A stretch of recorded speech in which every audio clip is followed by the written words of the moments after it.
Kelias Via Baltica garsėja kaip pats pavojingiausias šalyje. Siekiant mažinti eismo įvykių skaičių, pagal su Lietuvos kelių direkcija pasirašytą rangos sutartį, bendrovė GATAS parengė ir įgyvendino keletą naujoviškų inžinerinių eismo saugumo priemonių.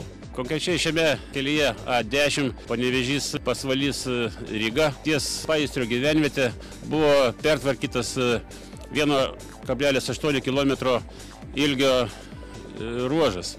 Atlikta struktūrinis kelio važiuojamos dalies kraštų ženklinimas, siekiant atskirti priešpriešinį transporto eismą taikomos kombinuotos priemonės. 800 metrų ilgio atkarpoje įrengti dvipusiai atitvarai kelio ašyje, likusioje dalyje 700 metrų ilgio ruože įrengta triukšmo juosta.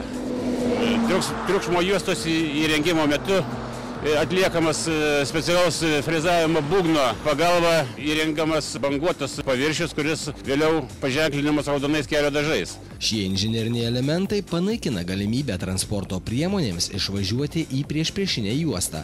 O būtent dėl to šiame kelyje dažniausiai ir įvyksta skaudžiausios avarijos. Tad kelininkai vietose, kuriuose lenkti yra pavojinga, ieško sprendimų, kaip iš nedrausmingų vairuotojų atimti tokio manevro galimybę. Nes patirtis rodo, kad ištisinė kelio žymėjimo linija yra nepakankamas motyvas. Todėl Via Baltica kelyje ir atsiranda įvairios saugumo priemonės ribojančios lenkimo galimybę. Visame kelyje neįrengsi skiriamųjų atitvarų, nes jie yra brangus, o ir prasmės nėra, nes kai kur tai gali užtikrinti kitos priemonės, kurias taiko kelininkai. Štai kelyje Panevėžys Sitkūnai buvo panaudotas dar kitoks sprendimas – taškinis ženklinimas. 3 atkarpos, kurių bendras ilgis siekia 3,8 km. Ten buvo atliktas kiek kitoks struktūrinis ženklinimas, taškinis.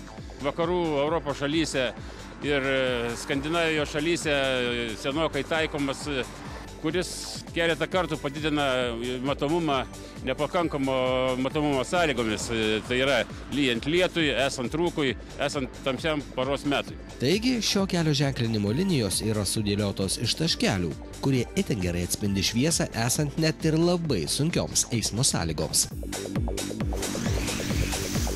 Pusiaukelėje tarp Vilniaus ir Kauno atidaryta greito įkrovimo stotelė elektromobiliams. Ekologiškų transporto priemonių savininkams leisinti nevaržomai keliauti tarp dviejų didžiųjų Lietuvos miestų.